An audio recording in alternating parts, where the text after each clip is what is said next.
एकादशी देवी भगवान श्रीहरी विष्णू देवाच्या शरीरातून निर्माण झालेली देवी आणि म्हणून श्रीहरी विष्णू देवाला एकादशी ही सगळ्यात प्रिय आहे. तसं वरदान भगवंतानं एकादशीला दिलं की जो व्यक्ती एकादशीचं व्रत करील त्याची सगळी पापं नष्ट होत.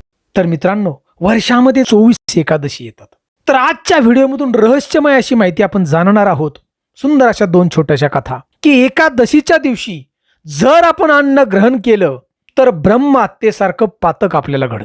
जे लोक अन्न ग्रहण करतील ते अन्न नसून लक्षात ती लोक सगळी पाप ग्रहण करत असतात, खात असतात.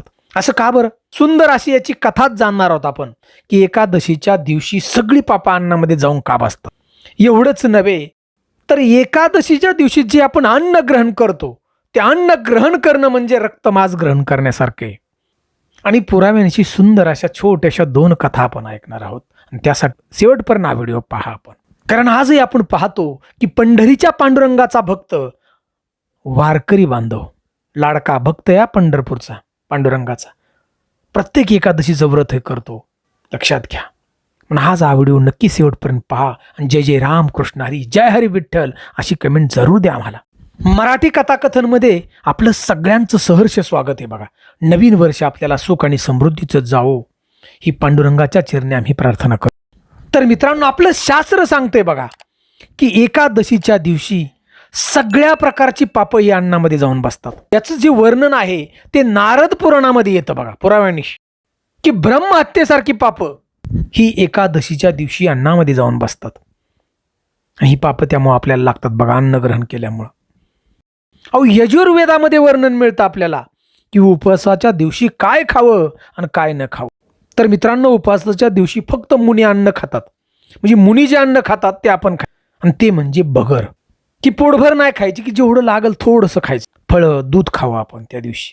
लक्षात घ्या, एकादशीच्या दिवशी अन्न कुठलं नाही खायचं. जे अन्न तयार केलं जातं शेतीमध्ये, हल म्हणजे शेतीमध्ये अन्न जे करतो ना आपण आवतो, आता ट्रॅक्टर आहेत, जिथे अशा प्रकारचे अन्न कुठलंच खायचं नसतं बघा. गहू, ज्वारी, बाजरी, गहू कुठलंच अन्न हे एकादशीच्या दिवशी नियमानं तसं शास्त्रानं खायचं नसतं. जर आपण उपवास जो आहे तर एक वेळ अन्न ग्रहण करून, म्हणजे अन्न म्हणजे मुनी अन्न हे ग्रहण करून जर केलं तर अर्ध पुण्य मिळतं आणि पूर्ण वेळ जर केला तर पूर्ण उपवासाचं पुण्य मिळतं. तसं नियमानं म्हणलं तर फक्त फळं आणि दूध हेच उपवासाला चालतं. एकादशीच्या दिवशी लक्षात घ्या, मीठ सुद्धा चालत नाही. आता लोक खिचडीत मीठ टाकून खातात, ते सुद्धा नाही चालत. नियमानं अजिबात चालत नाही. गरुड पुराणामध्ये याचा पुरावा दिलाय मिठाबद्दल. मीठ अजिबात चालत नाही. कुठलं सेंदवा वगैरे ते लक्षात घ्या. फक्त जे लोक आजारी आहेत, म्हणजे ज्यांना ब्लड प्रेशर आहे, आजारी पेशंट आहे, त्यांनी मीठ खाल्लंच चालतं. लक्षात, कारण त्यांना गरज आहे त्या दिवशी. आणि औषधाचं बी तसं आहे. ज्याला औषधं चालू आहेत त्याने औषधं जर खाल्ली तरी सुद्धा त्याचं व्रत मोडत नाही. लक्षात घ्या, कारण ते जीवासाठी. तर मित्रांनो, सुंदर अशी कथा ऐकूया आपण प्रथम की एकादशीच्या दिवशी अन्नामध्ये पाप कशा प्रकारे जाऊन बसतात. पद्मपुराणातली सुंदर अशी कथा आहे. भगवंताच्या शरीरातून, थोडक्यात कथा ऐकणार आहोत आपण की भगवंताच्या शरीरातून एकादशी देवी निर्माण झाली आणि मूर नावाच्या राक्षसाचा वध केला. आता हे सगळं पाहिल्यानंतर भगवंत प्रसन्न झाले, परंतु मूर राक्षसाचा मृत्यू झाला. परंतु या मूर राक्षसाच्या शरीरातून सगळी पाप बाहेर आली ना, त्याचा मृत्यू झाला. आणि हा जो पापी पुरुष आहे, पापी रूपी पुरुष, हात जोडला आणि भगवंताला विनंती करू लागला, देवा, वध केला या मूर राक्षसाचा, परंतु आम्ही पाप तर राहिलो ना, बाहेर आलो, आता आम्ही कुठं जाऊ देवा. भगवंताच्या पुढे तो विनंती करू लागला, हा पाप पुरुष, देवा, आज एकादश आहे आणि तुम्ही एकादशीचं वरदान दिले की जो कोणी एकादशी धरील त्याच्या शरीरात कुठल्याही पापाला जाता येणार नाही, त्याच्या घरात सुद्धा जाता येणार नाही. बघा, भगवंतानी एवढं सांगितले बघा. मग आता हा पापी पुरुष विनंती करू लागला, देवा, न्याय तुम्ही सगळ्याला देत, गरीब, श्रीमंत, पापी सगळ्याला तुमच्याकडून न्याय मिळतो का नाही? बरोबर. राक्षस सगळ्याला न्याय देणारे तुम्ही आहात. मग आता तुम्ही न्याय द्या की आम्ही जाऊ कुठं. आणि भगवंतानी त्यावेळेस सांगितले की हे पापी पुरुषा, तू घाबरू नकोस, तुला जागा देत. या एकादशीच्या दिवशी तू अन्नामध्ये जाऊन बस. या पापी पुरुषाला सांगितलं, सगळ्या पापांना, आणि जो कोणी अन्न ग्रहण करेल त्याच्या पोटात जातो. भगवंतानी प्रत्यक्षात सांगितलं. म्हणून लक्षात घ्या, एकादशीच्या दिवशी अन्न ग्रहण करणं म्हणजे पाप आहे. ब्रह्महत्येसारखं पातक आहे. त्याचं सुद्धा आपण पुढे सुंदर अशी छोटीशी कथा ऐकणार आहोत. ब्रह्महत्या, एवढं मोठं पातक कसं काय घडते अन्न खाल्लं? मूळ कारण एकादशीच्या दिवशी अन्न खाणं म्हणजे पाप, याचं मूळ कारण बघा. आणि दुसरी एक कथा आहे की ब्रह्महत्या कशी, काही लोक म्हणतात आम्ही तर काय मारलं नाही काय नाही, मग ब्रह्महत्या कशी एखाद्या दिवशी नुसतं अन्न खाल्लं तर. त्याची सुद्धा एक सुंदर अशी कथा. आपण अनेक ग्रंथ वगैरे कुणी वाचला असतील, वाचणाऱ्यांनी ज्याचा अभ्यास आहे त्याला माहित असेल की महर्षी मेधा हे फार मोठे ऋषी होते बघा. भविष्य पुराणामध्ये याची कथा आपल्याला ऐकायला मिळते. आणि हे महर्षी मेधा फार मोठी तपश्चर्या करत, त्यांनी यज्ञ केला होता आणि फार मोठी तपश्चर्या करू लागले. इतकी तपश्चर्या, घोर तपश्चर्या केली की मेधा ऋषींचं जे शरीर आहे पूर्ण या मातीत मिसळलं होतं बघा. म्हणजे पूर्ण माती अंगावरती चढली होती आणि हे शरीर मातीत गेल्यामुळे बघा त्यांच्या अंगावर सगळी झाडं उगवली, झुडपं त्या मातीतून.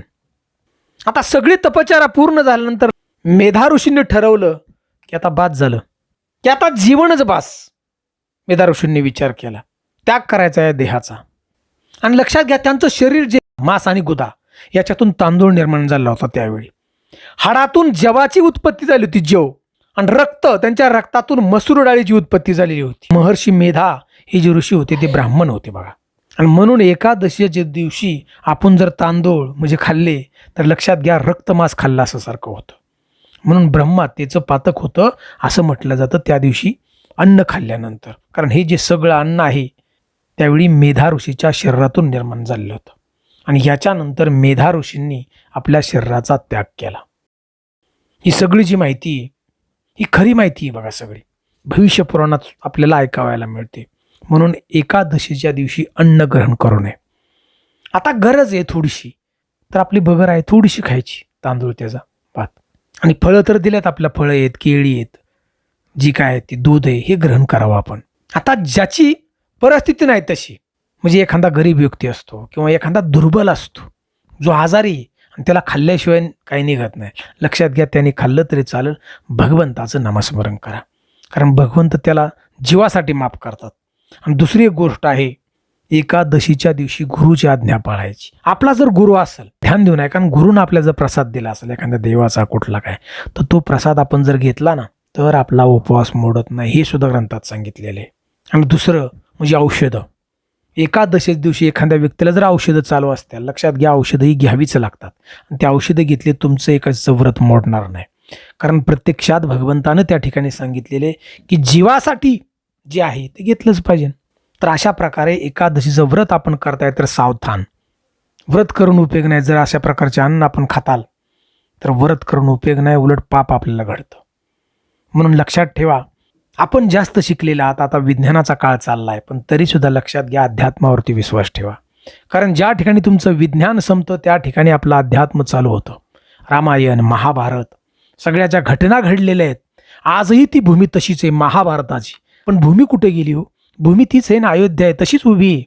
अयोध्येची जागा आहे का नाही तशीच. महाभारताची जागा ज्या ठिकाणी मैदान आहे युद्धाचं, तसं आहे अजून बघा.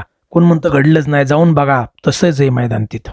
त्यामुळे मित्रांनो, भगवंताची भक्ती करा, ज्या सगळ्या एकादशीचं व्रत आपण करा, मग पहा जीवनामध्ये किती बदल घडतोय का. आणि भगवंताचं नामस्मरण करा. जय जय राम कृष्ण हरी, जय हरी विठ्ठल अशी कमेंट जरूर करा. जय हिंद, जय महाराष्ट्र.